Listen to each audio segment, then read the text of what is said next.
I'm a 38-year-old man who grew up in a small, tight-knit town where everyone knew everyone else's business. It was the kind of place where people still waved to their neighbors from their front porches, and Sunday potlucks were the highlight of the week. My brother Alan is just 1 year older than me. Growing up, Alan and I were inseparable. We played in the same Little League baseball team, faced our parents' lectures and scoldings together, and even navigated the roller coaster ride of teenage years side by side. We understood each other on a level that only siblings can, offering a comforting presence in each other's lives. As an adult up until a few years ago, we still shared family traditions, celebrated holidays together, and always looked out for each other, no matter what. We were like two peas in a pod, sticking together through all the ups and downs life threw at us. As kids, Alan and I had always discussed our love for New York and planned to move out there. Being the oldest, he was the first one to make the bold move. I admired his courage in taking that big step, and a couple of months later I decided to follow in his footsteps. We both found ourselves in the city that we had dreamed about, rooming together in a small apartment. We tirelessly looked for jobs so we could support ourselves. While I secured a position as a graphic designer, which was a dream come true for me, Alan found himself working as an accountant. Our jobs were not glamorous, and we struggled a lot during the initial days. It wasn't easy to live in a new city, working in jobs that sometimes went overtime and paid too little, but we were pretty glad to have each other to depend on. My life had taken a wonderful turn a year ago when I met my amazing wife. Lisa was a single mom to her then 2-year-old son, Mark. Although I had a stable job, I still wasn't looking to settle down, but everything changed when I met her. I had never imagined marrying a single mother, but once I started interacting with her son, Mark, I instantly fell in love with how adorable he was. I just couldn't fathom why Lisa's ex-boyfriend, who was the father of Mark, could abandon his own child and not even bother contacting them. After several months of dating, I knew she was the one. Her kindness and love won me over, and I proposed to her with my mother's ring. She said yes, and we have had a wonderful marriage for the last 6 years. Her son has quickly become a treasured part of my world, and I have embraced the role of being his stepfather. The love and care I feel for this young boy is just like what I would have felt for him if he were my biological child. I had always dreamed of having my own family one day, and I absolutely love them both to bits. Meanwhile, Alan had always held some reservations about Lisa and didn't shy away from sharing his concerns with me since the first day he met her. He never quite liked the fact that she was a single mother, and his disapproval had come up in our conversations more times than I could count. I often found myself brushing it off, thinking it was just Alan's way of being an overprotective older brother, worrying about my happiness. We'd had many conversations where I made it crystal clear that I loved being a father to Mark, and that Lisa meant the world to me, no matter the circumstances. I'd told him time and time again that my love for her and her son transcended such trivial concerns. Alan had also met his now wife Sarah through his network of work friends.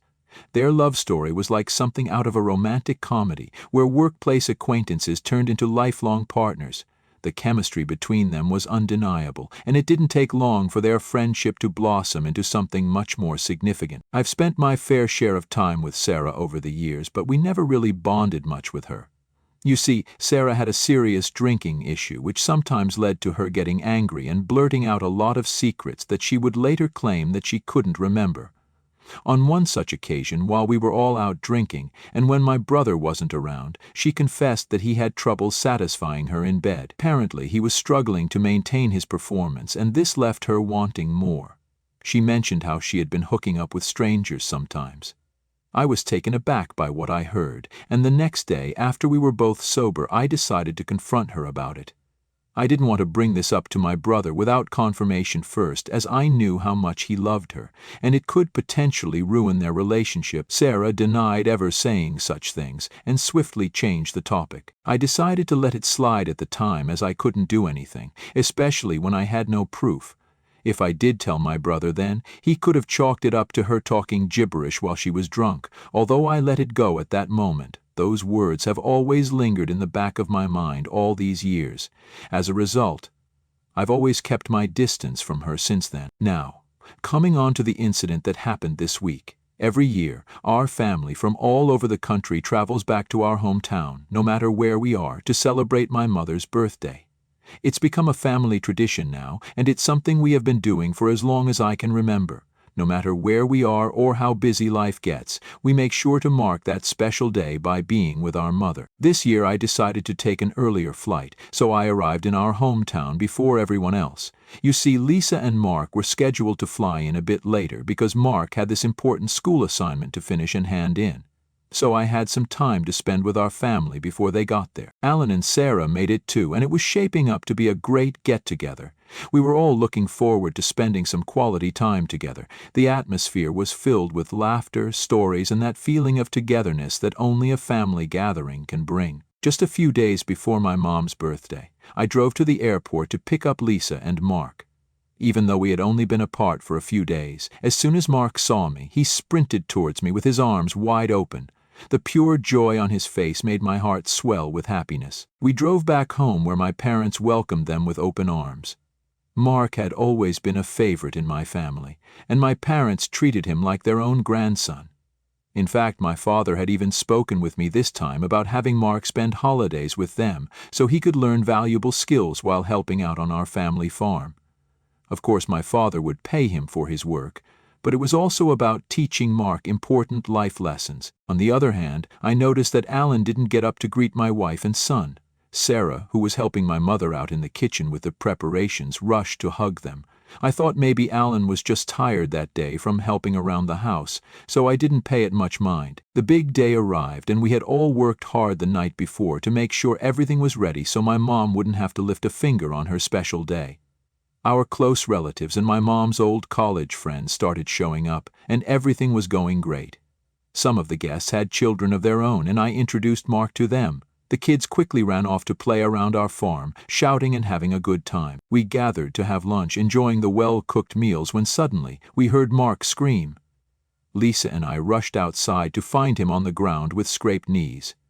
It turned out the kids were playing on the swing, and as kids do, someone had given him an accidental push. The entire group had rushed outside as well, looking concerned. That's when Alan out of nowhere said, "Well, if he was really your son, he would know that men don't cry over little things like this. Why are you even taking care of some other man's responsibility?" Everyone fell into an eerie silence. Blood drained from my face as I couldn't believe what my brother had just spoken. My parents stared at him wide-eyed, horrified by what he'd just said. Lisa, meanwhile, looked like she was on the verge of tears as she tended to Mark's wounds. My anger was boiling over, and for the first time in ages I had an urge to punch my brother. Standing up, I couldn't hold back, and I spat out, "What would you even know about having a child of your own? You struggle with erectile dysfunction, and this is why your wife cheats on you." I saw my brother's face change color, and he looked like he had been punched in the guts. Sarah looked around, embarrassed. I smirked and quickly scooped up Mark, who was still crying in pain, to make my way inside. If my brother could utter such cruel words in front of my son, I didn't want to be around him anymore. My son deserved better than this, so I told everyone we would be leaving. I rushed to pack our things as Lisa tried to change our flight booking to head back home. Thankfully, the airline accommodated our request to change our return dates. I went downstairs to talk to some of the guests, so I could tell them goodbye before we headed to the airport. Some of them understood my sudden departure and let me know that I was doing the right thing. My mother, however, was doing her best to convince me to stay and let go of the situation. I told her it would never happen until my brother apologized for his insensitive comments about my son. Meanwhile, I noticed Sarah and Mark having an argument on the porch. Their voices rose, but I just wanted to get my son out of this situation as soon as possible. I called for a cab to take us to the airport.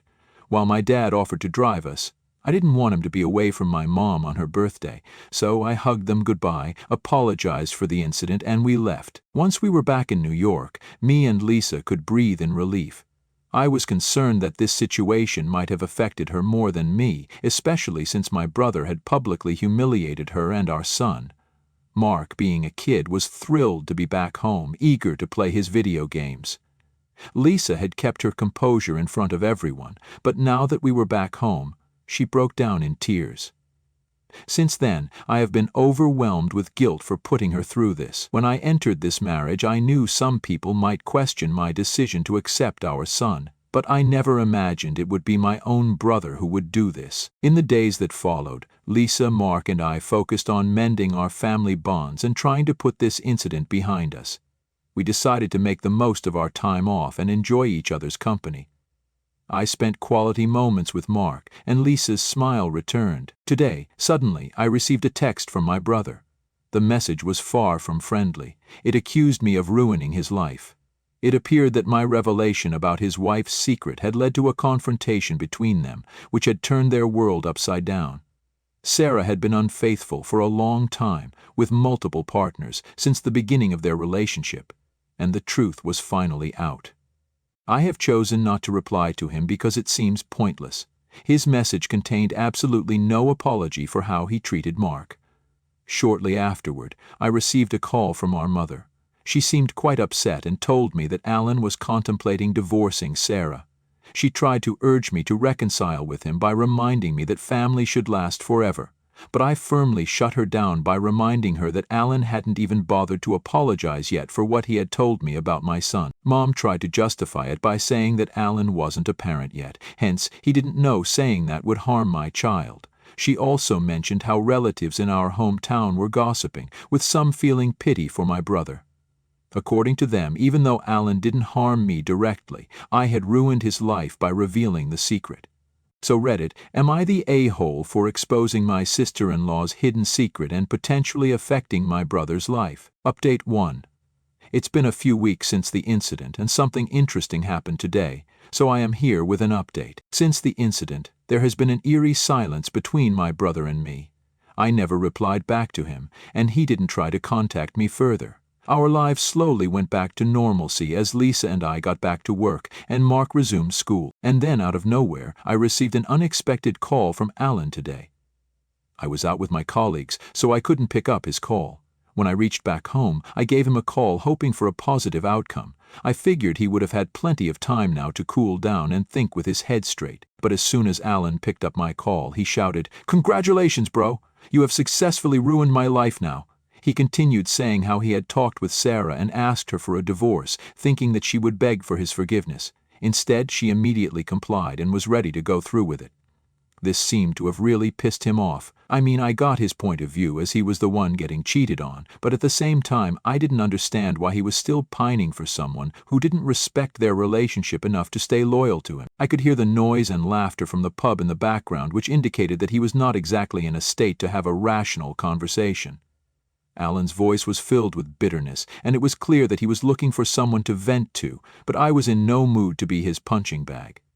Despite all that he was saying, I had no desire to engage in another pointless argument with him. The distance between us had grown, and I had no intention of bridging it any time soon. I let him know that unless he personally apologized to me and my wife, we were done with him. Alan snickered and started saying something, but I couldn't stand to listen to his arrogance any longer, so I cut his call and blocked him. I knew my brother well, and he was always stubborn. He would never apologize unless he thought he had done something wrong. In this case, he clearly believed he was blameless. I talked with Lisa regarding this, and we both have agreed we will be severing all ties with my brother. It wasn't just about our own feelings, but also a concern for Mark. We didn't want my brother's bitterness to affect our son. Our next step is to talk to my parents regarding this. We have a plan to explain our reasons for the decision, so hopefully they will understand. But if my mom continues to support my brother despite his actions, we have to be prepared for a more distant relationship with her too. This is definitely a hard decision for us, but she has always favored my older brother. I think it's time I put my own family's needs over others, and I know in my heart we have to think about Mark first. Update 2. As promised, I am back with an update. So, we called up my parents to talk it all out. Lisa and I had discussed that it was important for us to convey our feelings and stick to facts, even though this situation was going to be difficult to discuss. I delved into how the incident at my mother's birthday party had changed something fundamental in our family dynamics. My brother's actions had wounded not just us but also Mark, who had witnessed it all. The words stung, and the hurt was real. I didn't want my son to ever grow up thinking that he wasn't family to me. He might not be my biological son, but I did help Lisa raise him since he was 3 years old. After the incident, I was also planning to officially adopt him, and I had started the formalities with my lawyer. My mother seemed to be quite conflicted, and I could feel her dilemma, a mother stuck in the middle, not wanting to take sides. But I had to emphasize the importance of our decision, how it was about safeguarding our family's well-being. I let them know that they could continue to have their own relationship with my brother, but that we were going to keep our space from him. As we spoke, I could sense my parents' frustration, sadness, and confusion. My father didn't say much during our conversation, but when I finished speaking, he made it clear that he fully supported my choice. He expressed his love for Mark and mentioned how proud he was to have a grandson like him. He reminded me again about his plans to spend time with Mark during the summer holidays, so he could teach him about farm life. Lisa was happy to hear this and agreed that it would be great for Mark to spend time with my parents in the upcoming holidays. On the other hand, my mother had stayed quiet for some time. When I asked if she was okay, her voice was shaky and it was obvious she was crying. She pleaded that, even though she respected my decision, she didn't want me to completely cut ties with my brother. She continued saying how I could have a separate relationship with my brother during his time of difficulty. Despite my mother's plea, I made it clear that cutting ties with my brother was the right decision for my family. I knew it wouldn't be easy, but the emotional toll his actions had taken on us, especially on Mark, couldn't be ignored. I explained to my mother that our son's well-being and happiness were our top priorities. Also, if my brother needed my support, then he could have apologized to me first, before this situation got any further. She continued to cry as we talked, her feelings torn between supporting her children and not wanting to see our family divided. It was clear that our decision had affected her deeply. My father tried his best to reassure her, but also let her know in no uncertain times that my brother was the one who started this. We assured my mother that cutting off my brother from our lives wouldn't affect our relationship with her. We promised her that we would keep her updated on our lives and Mark's well-being. We definitely wouldn't be attending any family events in the future if my brother was attending as well, because we didn't want the toxicity to affect our son's childhood or create more strife in our family. As we bid our parents goodbye, we knew that our decision had caused a deep divide, not only between us and my brother, but within our family as a whole. The days ahead could be rough, and only time will tell whether we can find a way to heal and move forward. Meanwhile, I am just happy that I have a loving wife and an amazing son, and I will do anything to protect them. I will post an update for you guys only if something happens. Update 3. Thanks to everyone for your feedback on my last post. This post seems to have gone viral, and I am getting multiple requests from strangers for an update. So here it goes. It's been some time now since my last update, and I am happy to say that my family and I are doing great. I officially adopted Marka a few months ago. Although the legal process was long and arduous, the moment finally came when he was legally my son. Now no one can question me ever again. We celebrated this occasion by flying our family out to New York to celebrate with us. It had been some time since we had seen them, and it felt like the right time to reunite and share our happiness. My parents, who had supported my decision to adopt Mark completely, were overjoyed. It was a heartwarming sight to see the smiles on their faces as they spent time with Mark. Mark even taught my father to play video games. It was comical to see my dad sitting with my son and playing Minecraft. My mother, who initially had mixed feelings about our decision to distance ourselves from my brother, began to see the positive change it had brought into our lives. Mark, Lisa, and I were a close clique family, and I could tell my mother was relieved to see how well we were doing without the negativity that had once clouded our lives. Regarding my brother, I heard from my parents that he had filed for divorce from Sarah. Evidently their relationship had reached a breaking point, as Sarah had attempted to impose a set of conditions, but those demands were swiftly dismissed once it was revealed in court that she had been involved with multiple sexual partners. It seemed like their marriage had unraveled due to a series of other issues as well, which they couldn't overcome eventually. I wanted to support my brother during this challenging time, but the divide between us still remained. It was hard to reach out given the hurtful things he had said and never apologized. Our mother has tried to mediate several times over the years, hoping for some reconciliation, but I have quickly shut her down. My focus has been on my son and our family's well-being. I hope he can find happiness one day and move forward with his life. Meanwhile, my wife and I have been doing great. Every morning I wake up feeling joyous, watching her lay next to me, her peaceful face a reminder of the love we share. We have always found strength in one another, no matter what challenges life throws our way.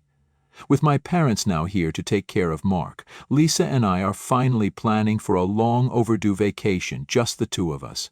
It feels like a well-deserved break after all that we've gone through in the last few years. We're both excited about the prospect of some alone time, away from the daily responsibilities. We will be visiting Newport, Rhode Island, which was the place where I had proposed to my wife, so we can enjoy the tranquil sound of the waves, take long walks on the beach, and simply relax in each other's company. It holds a special place in our hearts, and will also give us a chance to reconnect with one another. We're excited about our upcoming vacation and thankful for the way our lives have turned out. This might be my last update regarding this incident, as I want to close this chapter and focus on my life ahead.